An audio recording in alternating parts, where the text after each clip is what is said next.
We have not come to this place accidentally. We have may have thought that we just kind of got things together and got here. We're here to listen to you, and you know the word of us. To be reminded that we are your workmanship. Open up your word to us, Lord. In Jesus' name, amen. You may be seated. Hey, Zach, the wireless mic back there, can you bring it down quite a bit? I'm going to try something this morning.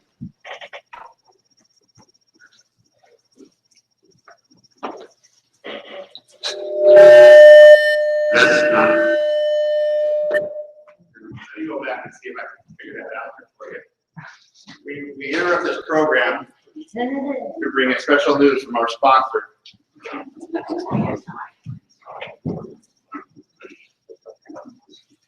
There we go. Okay, test. Test. There we go. Okay. All right. Is that better? You might even bring it down just a little bit more. Thank you. Okay. That was interesting. Ooh. You know, we get spoiled, I guess, with technology. Can you imagine what it would have been like 200 years ago to come to church? A little bit more even, Zach. I've got a big mouth. No comments. You know, they say that there are two different kinds of people in the world. And depending on the circumstances and who they are, depends on what kind of two different kinds of people there are. They say, some people, and I agree with them, that there are two kinds of people in the world, givers and takers. Givers and takers. Hey, you know what, Zach, I got your attention back there. Can you mute the drums? I think that turns off the clickings down. Perfect. And then when it's time at the end of the service, click it back on. Good. Givers and takers. I think if you examine yourselves, if you think about your history, as you think about the people that you meet, that you come into contact with, you will find that it is true. This time of year especially, as we have already promoted and received the Thanksgiving offering for world evangelism, we tend to focus on the givers because we understand giving is half of Thanksgiving, right? Thanksgiving. Giving is half of it. In the words that Caleb just read, we do read about givers and takers and the gift in Malachi's little message. You know, I can't say it's a disappointment because it's part of my brain that likes history so much that when I hear new things that I didn't learn growing up as a kid, they're kind of interesting to me. When we were kids, this time of year, you get this construction paper, and you would cut out pictures of turkeys, you know, use little hands, remember that? And sometimes pine cones with feathers, and you would also make these little black hats and belt buckles, and they were the sign of the pilgrim. You know, pilgrims were fascinating to me as a kid, and then to know that these pilgrims came over in that boat called you guys are so good, up to snuff on your history. And the pilgrims were a branch of the Puritan Christian. And so in our mind's eye, we see those pilgrims and we thought, okay, this whole boat full of people that are coming over the ocean, that these are saintly, wonderful people. But history is starting to tell us that that was not entirely the case. You see, what they were doing is they were shielding us as kids from the fact that the Mayflower was not just a boat that housed people who were escaping to find religious freedom. They had to fund that trip. And, you know, churches don't have that kind of money. And so there were other people on that boat that to pay for their way across the ocean. It wasn't to get away from religious freedom. Amen, Tyler. It was to escape certain things that were happening.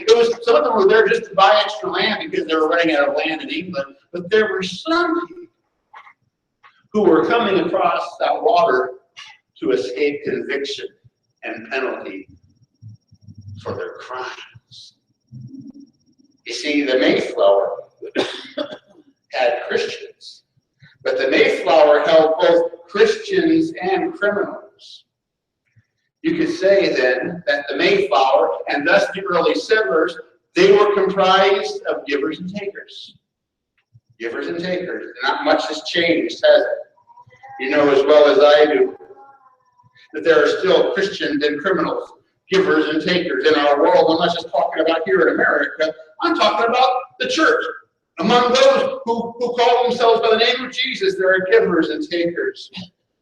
So when we think about the early settlers, when we think about our country today, Malachi would feel right at home. Not that he'd be comfortable, but he would see tendencies in our country, tendencies in the church, capital C, not necessarily the folks right here in Williams. He would see that these are folks who are a whole lot like, who's texting me in church? A whole lot like the people he was dealing with. Now, Malachi the prophet.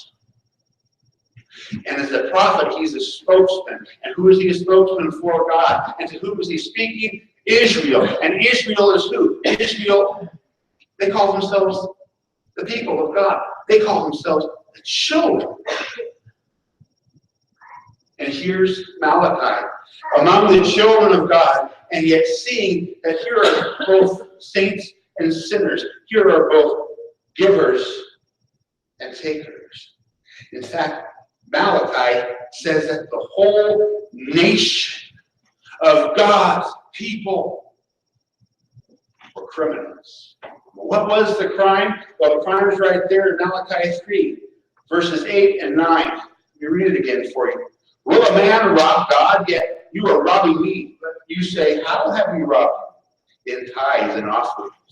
You are cursed with a curse, for you are robbing me, the whole nation of you. Malachi uses a rare Hebrew word for robbery.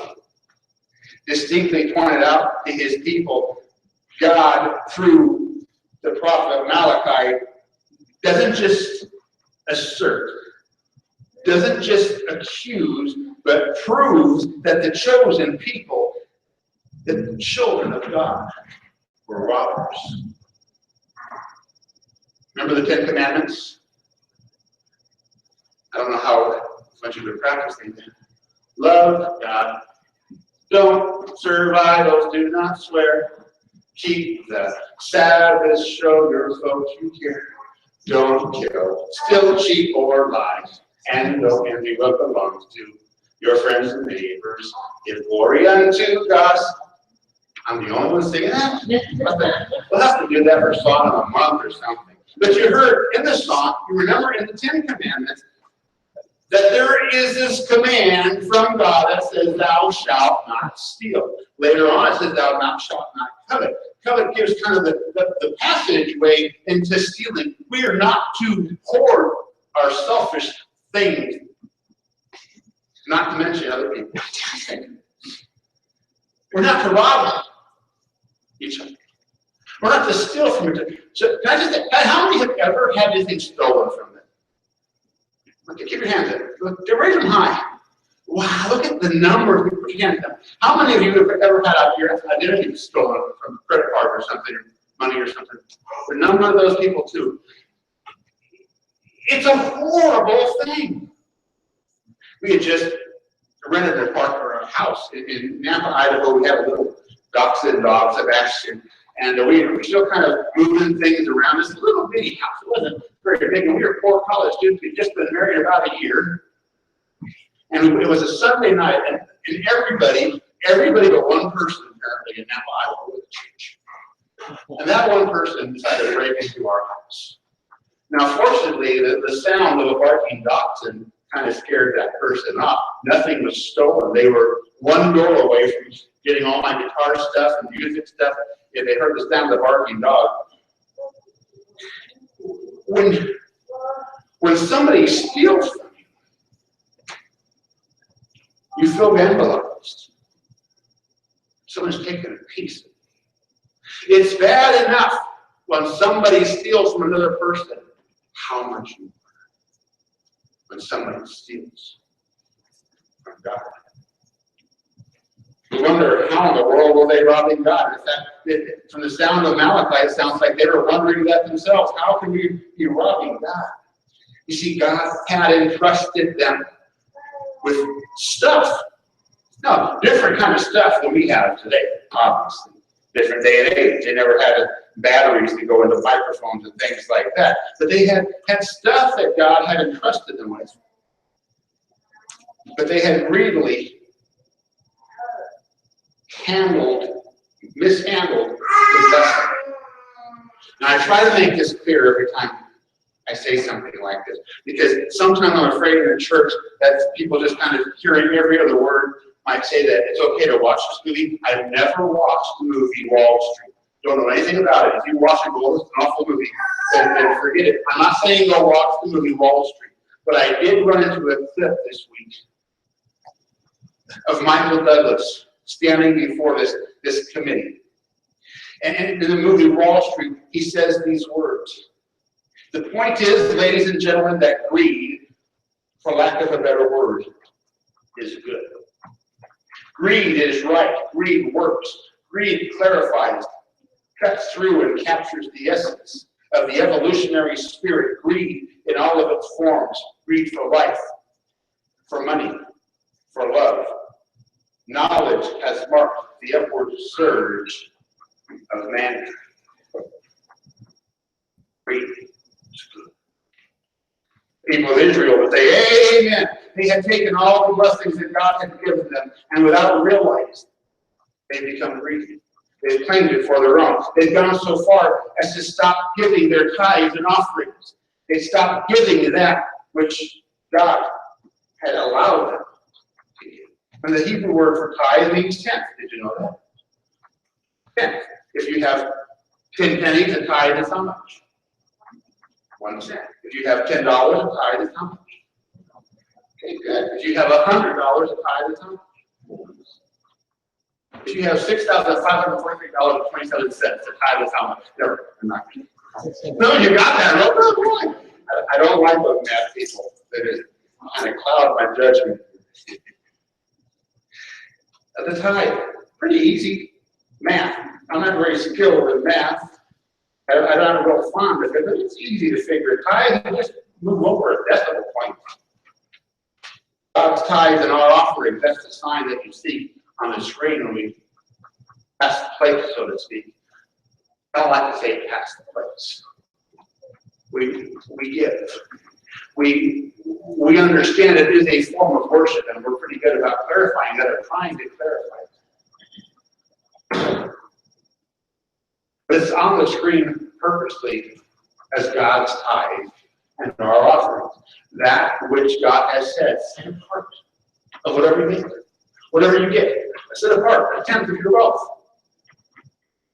And then give offerings if you are able to give offerings so that you can bless in different ways. Tithe, give. Pretty easy math. Now, times have changed, just as they didn't have microphones and batteries. They had animals, and they had produce. And they understood that what came in, that they set part of it aside. You see, but then, as it is today, that stuff that was brought in went to three basic things. The temple, the place of worship. The staff who kind of runs the temple and the services. Pastors, and then others who need it. Three basic things. You know, that's kind of where our money goes. That's kind of what we do when we tithe, when we give offering. It goes to those three basic things. So you may not bring your a tenth of the produce in your garden.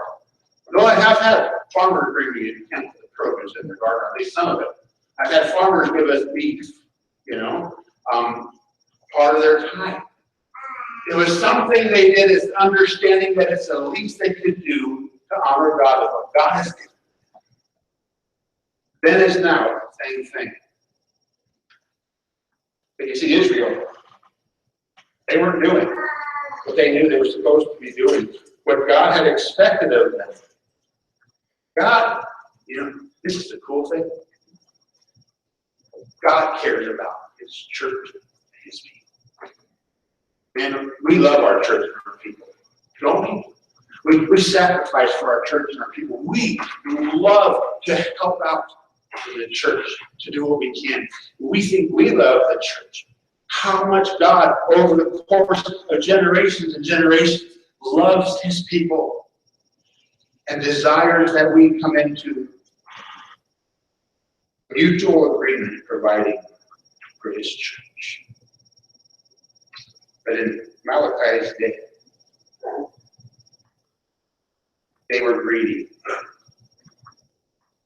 And in our day, as well as in Malachi, when we become greedy with what God has given us, when we become greedy with what God has given us, we sin. You hear that? We don't like that word. That's too hard for us. Okay, let me put it another way. When we become greedy with what God has given us, we sin. Because we are all of a sudden not, it's not about the money at this point, it's all of a sudden about not doing what God wants us to do. We don't want to sin. We like not sinning. But sinning is sometimes so easy when we have greedy little eyes and selfish little minds. When we sin by being takers, we set the foundation for what Malachi calls a curse. And in his day, the curse was a drought. And in his day, the curse was the locusts that came in and ate the produce of the land. And here's the thing. They were still grabbing at what they could. It's hilarious. Kind of ironic if you think about it. Here they were trying to gather in everything they could gather in. It was being taken. And so all that they thought was theirs was being pulled out from under them. They were shooting themselves in the foot because they were greedy. You see, the stingy person has a little faith in a big God. Now, I just want you to understand, this is kind of a parenthetical note. I don't know who gives in this church. I know what she gives, and I know what I give, and I sometimes forget what she gives. So sometimes we kind of cancel each other out because we both write checks. Is that canceling each other out? We know what we do. I don't know, preacher. Every year I get a little statement, and your name is signed at the bottom. It's a photocopy. And in our church, I'm allowed to look. I can go through the books. It's not a crime. It's not looked down on. A lot of pastors I know, they go through to see who gives. I've always felt kind of like that's your business because I expect you to do what God expects you. So if you're feeling guilty today, it's not my fault because I'm not looking at what you're giving or not giving. I just don't want you to be under a curse. I don't want you to start having a little faith in a big God. I don't want you doubting what the creator of all things has given you. People of Israel, they were thinking about what to do with their stuff. Instead, they should have been thinking about what God is concerned about and what they could do with what God had given them. In their unbelief, they had forgotten that everything comes from God. Everything comes from God. Say it with me. Everything comes from God. Now I want you to say this. My everything comes from God. My everything comes from God. Clothes you wear, the vehicles you drive, the land you own. I don't know about the lottery tickets. I don't know about the lottery tickets. I don't know where they come from. I don't want to know about the lottery tickets. But I do know that God is the one who gives. And little faith in a big God is a problem because little faith produces little giving, which results in little receiving. Little faith produces little giving, which results in little receiving. And that's the curse. They weren't receiving from God what they could have had. They weren't receiving from God the blessing. They may have been getting stuff, but there was this empty, gnawing feeling in their gut because they were not able to enjoy the full blessings that God had in store. Oh, I don't want worse. You know, God wants better from us. And God wants better for us. God wants to move us from the category of takers to the category of givers. Look again at verse 10, first part of verse 10. Bring the whole tithe into the storehouse, so that there may be food in my house. Bring the whole tithe into the storehouse. Tithing is only mentioned in 17 different chapters in the scriptures. Tithing is not one of the 10 commandments. So when you start practicing that old song in your head, tithing won't fit in there. Tithing is mentioned 3 times or so in the New Testament. Every time it's mentioned, it's kind of a subcategory of what's really going on in the passage. The tithing has early roots, not only in the church, not only in the house of Israel, but throughout the people of the land, that they understood that the gods, in the case of the secular world, the gods gave. The Hebrews understood from very early on that God has provided everything. That the least I can give is 10% back.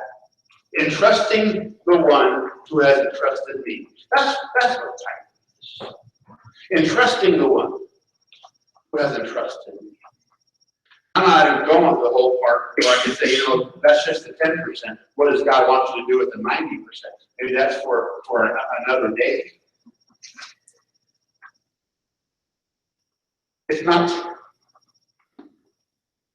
something we do just because we're Christians. I'm in the mornings, one of the first things I do is just kind of get my brain going to do a crossword puzzle on that. Kind of gets my brain going. Before I read my scripture, get a crossword puzzle going, kind of get things started so I can start reading the scriptures. And last Monday, hop online, go to the crosswordpuzzle.com thing that I go to, and the very first clue was this: pay your dues at church. I'm like, oh, and I look at that, 5 letters. I couldn't think of what it would be. Pay your dues. And then I came back, I figured that was tithe. I'm like, wait a second, the crossword puzzle doesn't understand. This is not our dues. You know what? We come into the life of the church. We are embraced by the people of God. We get to share the message. We don't have to give anything to receive. It's not our dues. When you come here and you're claiming Christ, and you're a brother and sister, you're all the same. It doesn't matter how much money we have or where we come from. It's not our dues to pay tithe. Yes, there's a sense, especially in that verse in Malachi in verse 10, there's a sense of the command. But it is something that God desires us to want to. He desires for us to want to give and entrust Him with what He has given us. We have a saying, give until it hurts. And sometimes when it comes to offering, time comes along, we do special offering, we have to give until it hurts. There's been a number of people throughout the last century or so that has changed it around. I kind of like it. Give until it feels good. Give until it feels good. Give until you realize that your giving is trusting God with it. Like other areas in spiritual growth, giving needs to be learned. I think worked for a little while in Israel. When they started to rebuild the temple, when Nehemiah and Ezra came, they brought those people under conviction. One of the first thing they started to do was to tithe. But after Nehemiah left for a little while, they kind of got slack. It was one of the first things they started doing. It was one of the first things they stopped doing. No one's watching, no one's counting, no one cares. God's not saying anything to me about it, so I'm just going to stop giving.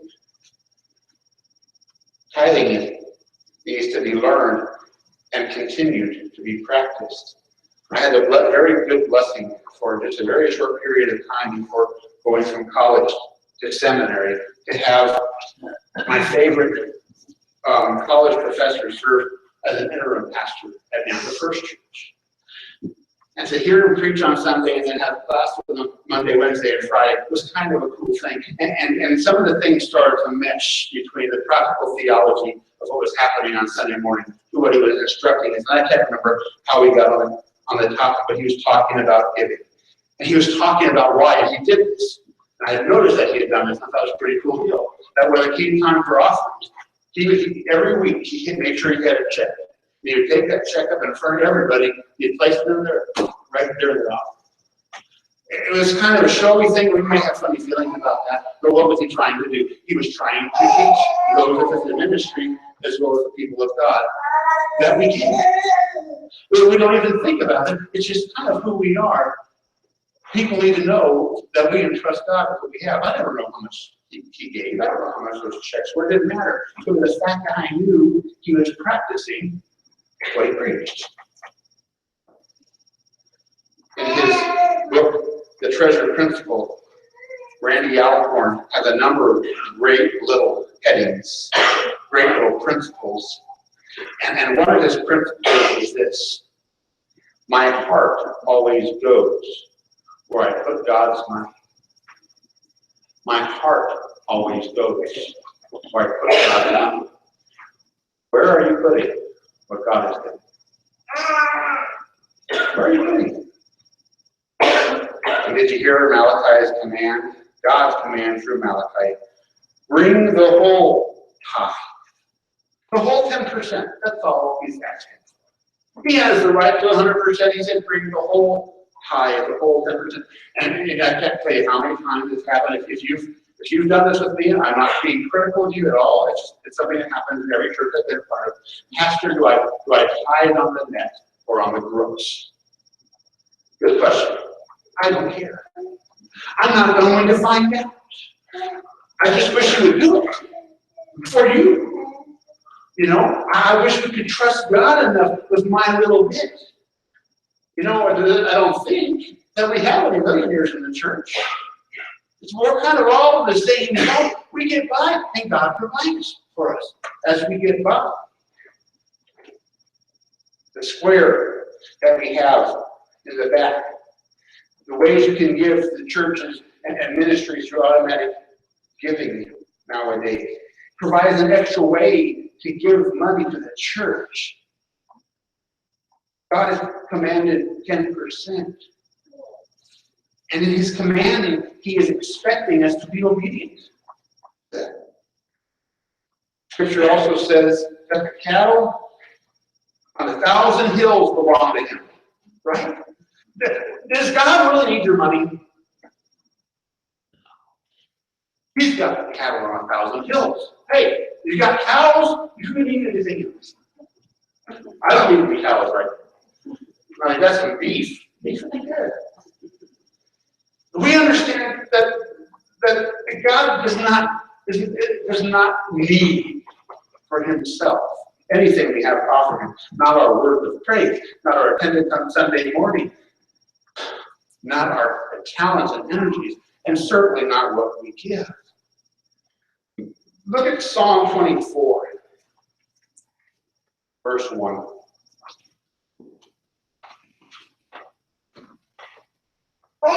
Hear my favorite song. Bible days and babies born. Psalm chapter 24. This is just one psalm that has a similar thought. Verse 1 of Psalm 24 says this: the earth is the Lord's and all it contains, the world and those who dwell in it. The earth is the Lord's and all it contains, the world and those who dwell in it. God owns everything. God owns everything. God owns everybody. How can we feel like God needs our stuff? You see, that's not even the point. Yes, though God owns it all, he desires us to give. Have you ever thought about why? Why? Why doesn't he just come in and make a miracle happen?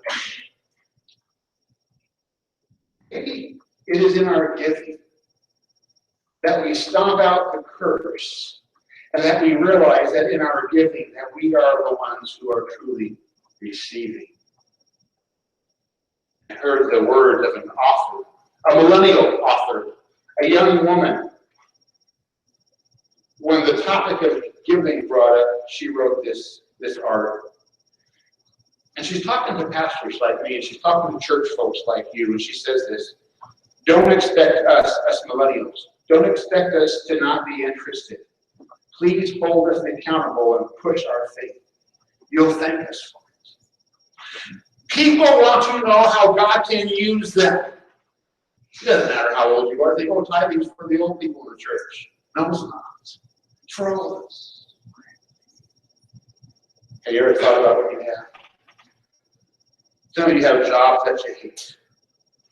Aren't you glad you have a job? Aren't you glad you have strength to have a job? Aren't you glad you have health enough to have strength to have a job? Aren't you glad you have a family that loves you when you do the job? Aren't you glad you have friends that support you? Aren't you glad that you have all this stuff? Didn't ask for it. We sure don't deserve it. And here it is. God is the ultimate giver. God, for our sake, God wants us to be givers. You know, I think I told you last week I was going to have this webinar thing this week on Tuesday. I did this little webinar thing. That's a weird word, webinar. Ooh, it sounds like someplace where Spider-Man lives. I was on a webinar. And so I watched this thing for an hour, got a lot of good information. Generosity seminar. But one of the things that the guy hosting it said was this: stewardship is not about raising money. Stewardship is about living for Jesus. Stewardship is about living for Jesus. You know, I truly mean this. When I don't talk often about money, it's not that I apologize. I don't feel like I ever apologize for talking about money. I don't often talk about it, feeling like you all are resentful. I don't think that way at all. I don't feel like we have a congregation with, oh no, we talk about money again. I've seen folks like that. You're not those folks. But this is part of the practical thing that we have to deal with in today's world when it comes to carrying on the mission of the church. Giving is a big deal. Not just in our world, but the last generation, and the generation before it, and the generation before it. Giving has always been an important thing to God. You ever listen to the radio, watching television, and all of a sudden you're, this is a test. The emergency broadcast system. This is only a test. I always wonder, great, what's the answer? That's the answer. It's good. What happens here in the second part of verse 10 is a test. Look again, if you will, to Malachi chapter 3, verse 10. I'm going to begin the first part of it. Bring the whole tithes into the storehouse. Let there be food in my house, and test me now in this, says the Lord of hosts. If I will not open for you the windows of heaven and pour out for you a blessing until it overflows. Woo! You know, you say, well, doesn't the Bible say we're not supposed to test the Spirit, test God? Correct. We're not supposed to test or tempt God. But here's this invitation, this little window in the life of giving in the church, to the people of God, where God is inviting them to understand all that He has given them. He's inviting them to test. You see, when our faith is lacking, like the people of Israel's faith was lacking, He gives us a challenge. And what is the test? To see if we'll be generous. To see if we truly trust God with everything He's given us. Peter Craigie says, generosity arises from a proper attitude towards wealth and prosperity. Generosity arises from a proper attitude towards wealth and prosperity, in which we recognize the blessing and provision of God and His receipt, that we didn't get it ourselves. We don't deserve it ourselves. And we recognize in our wealth and prosperity that God has done something here with me. Baby Shriver read Corinthians 9:7 this morning. The New American Standard Bible puts it this way: each one of us must do as he has purpose in his heart, not grudgingly or under compulsion, for God loves a cheerful giver. God wants us to be givers because he's a giver. The outcome to giving, you're never going to be ready. Blessings galore. We'll never comprehend all that comes to the giver who understands that he only has because God has given to us. Oh, this is not one of those prosperity gospels. Not really. Not the kind of prosperity gospel the shiny guy on TV tells you about, where you give so much money and he'll say a prayer and your dog will have a new dog house or whatever it is. I don't know. It's not that kind of thing that if you do this and you do this and you do this, then boom, you're going to be a millionaire. It's not that kind of prosperity gospel. But when you say, God, I trust myself to you fully, I understand that everything I am and everything I have belongs to you, and I'm going to keep giving back to you. I want to keep giving back to you. All of a sudden, you start to see blessings you never understood. Or right before your very eyes. Oh, the older I get, the more I start to see them. Doesn't mean I'm getting more money now. Doesn't mean I've come into a great financial, wonderful storehouse. But there are blessings insurmountable. Grandma Ruth. That's what they called her, Grandma Ruth Hyatt, was my treasurer for 14 years, or for 8 of the 9 years. I was in Alva. She was a great lady, and she never locked her door. She said, when you come over, just come in. I'm from Phoenix. You come over to someone's house and their doors are locked, you're going to get shot. But, Grandma said, oh, just come over. I was always doing business and stuff with her. I'd come over to her house, and, I'd knock on the door first all the time, and, if she were nearby, she'd say, come in. And she said, if I can't hear you, just come in. I'm probably in the kitchen or something. I'd come in, and I'd hear her praying. I hear her close her eyes. She was praying for the church. I'd slip out. She was praying for her church. She was praying for the nursing home that her family owned. She was praying for people. She was very generous. One of the most generous people. And I watched in her family, not just Ruth, but I knew her sister, and I had known of their mother and how generous their mother was, and how Ruth's family, her kids, her grandkids, and now her great-grandkids, some of you know, have this generosity spirit that they kept learning. And her mantra was, Grandma Ruth would say this over and over and over and over again. She didn't come up with it, but it was always on her mouth. You can't outgive God. You can't outgive God. Who's the richest person you know? That you personally know? You think about that. If you think you know a person, you think you know how much a person makes a year. If in your mind you start thinking how much that person could tithe, if they were just strictly tithe, and it was, let's say it were tens of thousands of dollars. That's a lot of money. You can't outgive.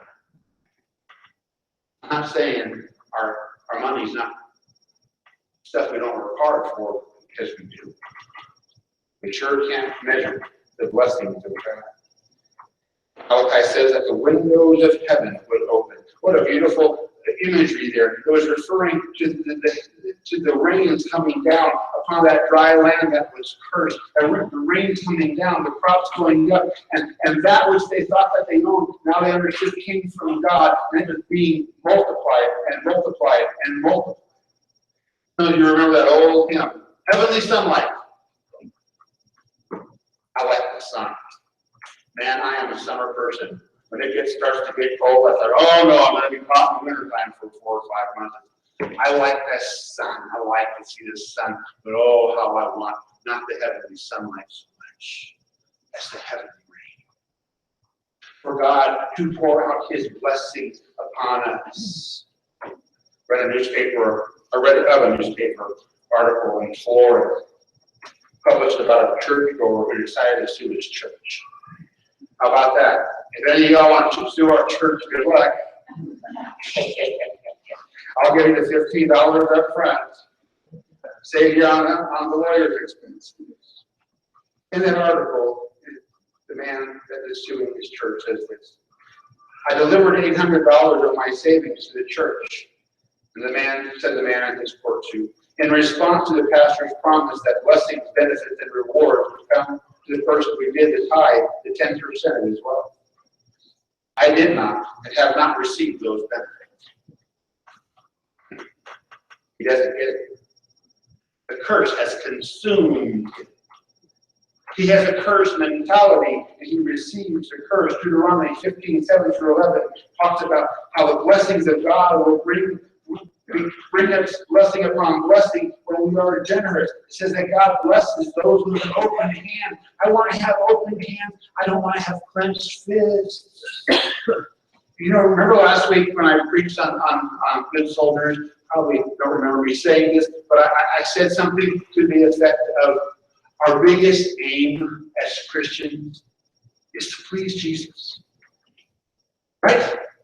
Our biggest aim is to please Jesus. Therefore, it's not just about 10% of it. It's about a little bit more than 10%. A little bit more than 5. I'm going to ask you to open to Romans chapter 12. Verse 1.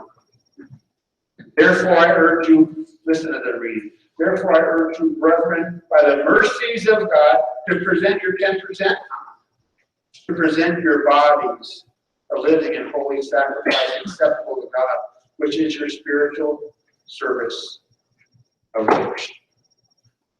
That sounds like a little more than a tithe. That sounds, you guys are good at math. Help me. 1,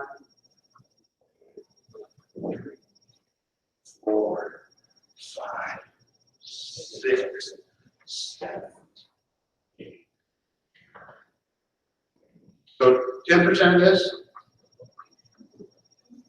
but we'll put it on the altar. You see, we have this altar here. We use the altar to pray. Some of us don't pray at the altar because our carpet is hard and we hurt our knees. But we give our all on the altar. It's become this place where we give a portion of our lives. So as I give my 10%, it's kind of like putting it on the altar. We give a little more. And then we start to really think, you know what that means? Got a wallet here too, it's got some credit cards and not really worth a whole lot. Got a guitar pick from Nazarene University. Maybe a little bit more of it. I got some guitar picks in there, representing some of the things I do, for tough talent that I didn't ask for, what God gave me. I got keys in my wallet. Keys to the church van, keys to the car, keys to the church, keys to the house, things that I didn't really deserve and ask for, yet God has blessed me. Got a bulletin. Kind of a symbol of my church people I love. Has prayer requests in there too. In fact, I got prayer requests on my phone and alarms of important dates and calendars on my phone that, God has given me all this blessing. I sure don't deserve it. If we're thinking about 10%, all of a sudden we start to see that we can give it far more. Oh, I don't want to give 10%. I want to give When you raised thinking that this is a disrespectful thing to do, to stand on an altar. I'm not disrespecting God. I want Him to have it all. I want Him to take full ownership of me, that I might know that I'm pleasing to Him. See, the other half of thanksgiving is thanks. Thanks for everything we don't deserve and yet we get. We thank Him with our 100%. God desires us to be givers in a world of takers. He desires us to be givers who can recognize His gifts and thank Him in return.